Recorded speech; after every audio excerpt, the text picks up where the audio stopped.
terus datang. Dia pergi, tapi dia kembali. Musibah itu tidak berhenti, tapi yang ada berganti. Beberapa waktu yang lalu di kota Bondowoso ada musibah yang terjadi. Di kota-kota yang lainnya juga tidak berbeda. Dan ada sebuah virus yang ternyata virus ini membuat dunia ketakutan. Entah virus itu besarnya seperti apa. Tapi ternyata WHO sendiri sudah mengumumkan kondisi darurat global untuk COVID-19 insya Allah. Kita takut sehingga kita melihat banyak orang yang berusaha untuk mencegah agar dia tidak terinfeksi dengan virus ini. Kenapa mic-nya kayak gini sekarang? Masya Allah.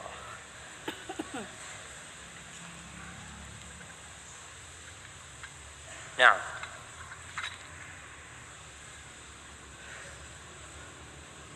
Bismillah. Baik jemaah, kita takut terinfeksi.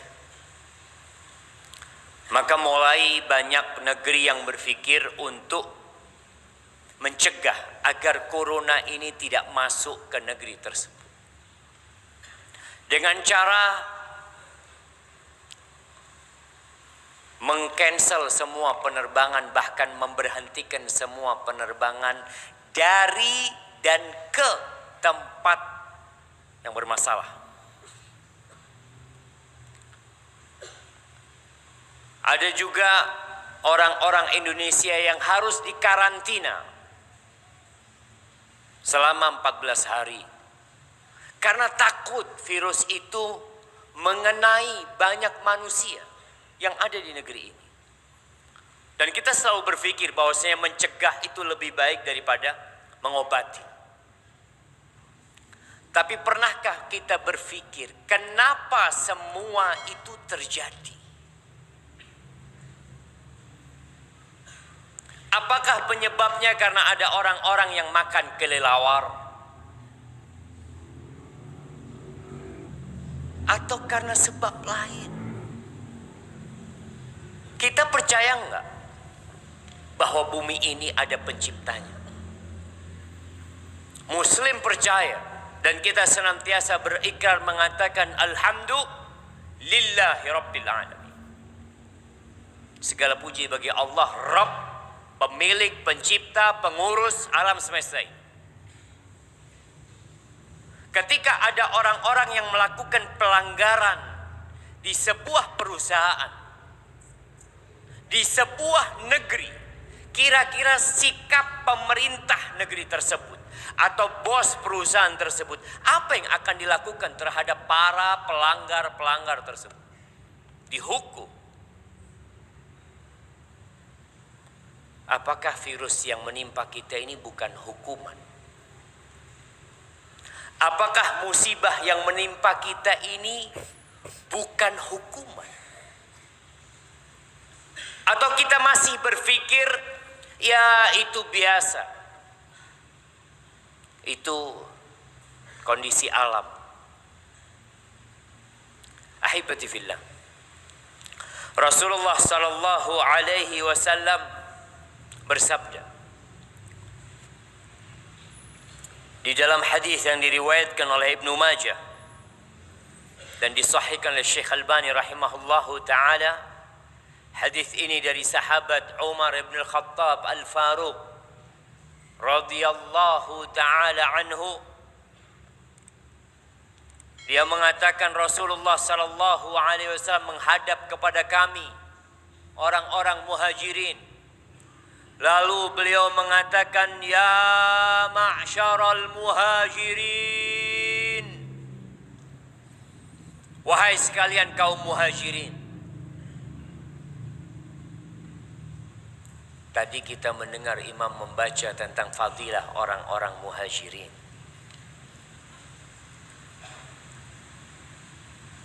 Mereka manusia-manusia pilihan Allah yang meninggalkan negeri mereka, meninggalkan segala kesenangan yang biasa mereka dapatkan. Mereka punya rumah, mereka punya pekerjaan, mereka dihormatin dan dihargai di negeri mereka. Tapi karena iman, mereka tinggalkan semua itu. Mereka hijrah ke kota Madinah. Ada apa kok dipanggil secara khusus orang-orang muhajirin? Ada pesan yang ingin disampaikan kepada mereka. Rasulullah sallallahu alaihi wasallam mengatakan, khisalun khams idza tulitum bihin wa a'udzu billahi an tudrikuhun. Ada 5 perkara yang kalau kalian dikasih bala dengan 5 perkara tersebut, dan aku memohon perlindungan kepada Allah jangan sampai kalian hidup di masa itu. Nabi mendoakan orang-orang muhajirin,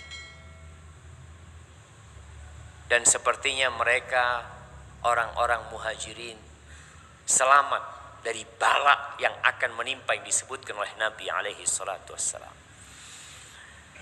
Yang pertama, Rasulullah sallallahu alaihi wasallam mengatakan, lam tadhharil fahishatu fi qaumin qad hatta yu'linu biha illa fasha fihim at-ta'un wal awja' allati lam takun madat fi aslafihim alladhina madaw.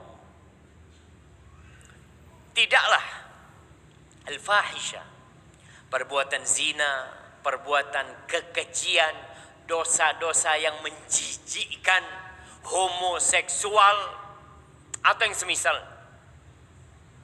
Tidaklah dosa ini nampak di suatu kaum sehingga mereka mengumumkannya. Nggak malu-malu lagi mereka mengumumkan hal itu. Seakan-akan itu hal yang wajar, seakan-akan itu hal yang biasa. Kita melihat semakin menakutkan kondisi negeri kita. Kalau yang di luar, ya mungkin kita tidak terlalu mengetahui.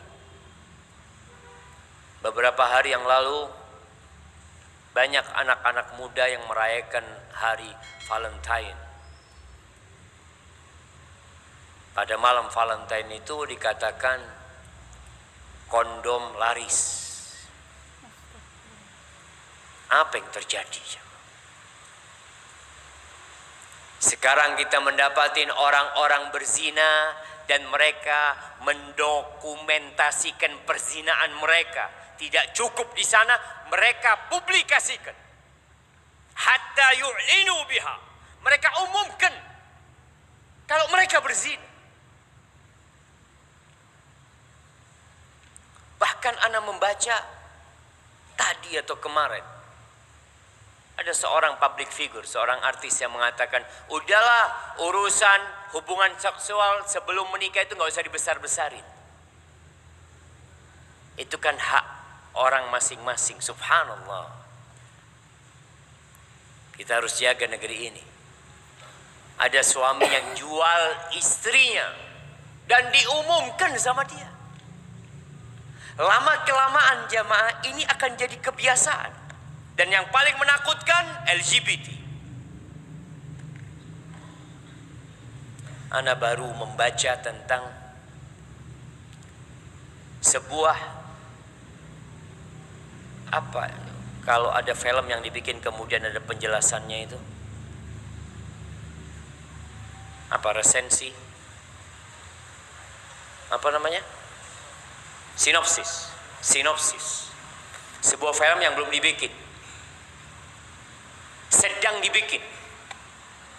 Film itu film yang sangat disukain oleh sebagian besar penduduk dunia.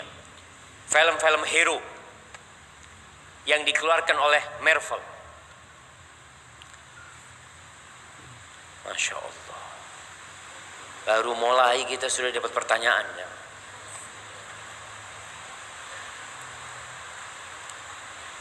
Yang menarik dan menjijikkan, disebutkan di sana bahwa nanti film ini dan sedang dibikin, sedang digarap, ada adegan laki-laki berciuman dengan laki-laki. Baru pertama aja. Film yang disukai oleh mayoritas penduduk bumi ini mungkin, yang menghasilkan uang banyak, yang ditonton oleh public figure, akan menunjukkan laki-laki berciuman dengan laki-laki. Dan disebutkan bahwasanya para kameramen, mereka orang-orang teknis ketika membuat film itu, mereka menangis bahagia sebagai bentuk kemenangan mereka untuk menunjukkan kepada dunia bahwa LGBT legal. Dan itu akan ditayangkan dan akan ditonton jamaah. Diumumkan sama mereka. Dan kalau kita tidak mengingkarinya, apa yang akan terjadi? Kata Nabi SAW, kalau itu yang terjadi, maka Allah akan menampakkan di mereka, memunculkan di mereka wabah-wabah dan penyakit-penyakit yang belum ada di umat-umat sebelum mereka. Yang sudah pergi, nggak ada. Dulu ada SARS, ada MERS, sekarang COVID-19, entah apa lagi yang akan datang. Kita harus tahu apa sih penyebabnya. Kalau kita beriman bahwasanya bumi ini milik Allah Azza wa Jal, dan kita tahu tidak ada yang namanya penyakit yang turun, melainkan akan ada obatnya dari Allah Azza wa Jal. Karena kita tahu Allah pencipta langit dan bumi ini. Dan Allah sudah sebutkan, tidaklah kekejian merajalela sampai mereka mengumumkannya, melainkan Allah akan kirimkan penyakit ke mereka. Lalu apa yang bisa dilakukan oleh manusia? Sampai hari ini 2000 lebih yang sudah tewas karena virus tersebut. Cina menjadi negeri pertama yang paling besar orang-orang yang terinfeksi, disusul oleh Korea Selatan. Ahibati fillah, apakah kita hendak menanti virus itu datang? Atau kita cukup pakai masker? Kita cuci tangan kita? Atau kita cuci hati kita? Banyak di antara kita yang sibuk dengan sebab-sebab duniawi. Seakan-akan dia orang yang materialis. Semuanya ya dengan sebab duniawi. Ahibati fillah, Allah Azza wa Jal, Rabbul Alamin, mengatakan ma asabakum min musibatin illa fabima kasabat aydikum. Tidak ada satu musibah yang menimpa kalian kecuali karena kerjaan kalian sendiri. Wa ya'fu an katsir, dan banyak yang Allah maafkan, banyak. Itu kata Nabi SAW. Yang kedua, lam yanqusul mikyan wal mizan illa ukhidhu bis sinin wa syiddatil ma'unah wa jawris sultan alaihim. Ingat, bismillah.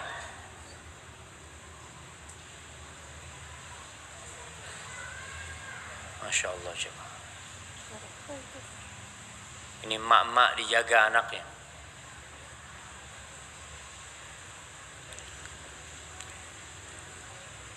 Di Madinah itu, kalau lagi musim rame, orang tua yang bawa anak itu, anaknya dikasih tali,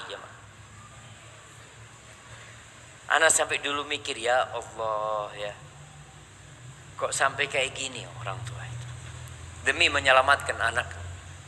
Jadi kasih sabuk atau kayak jas gitu ada talinya.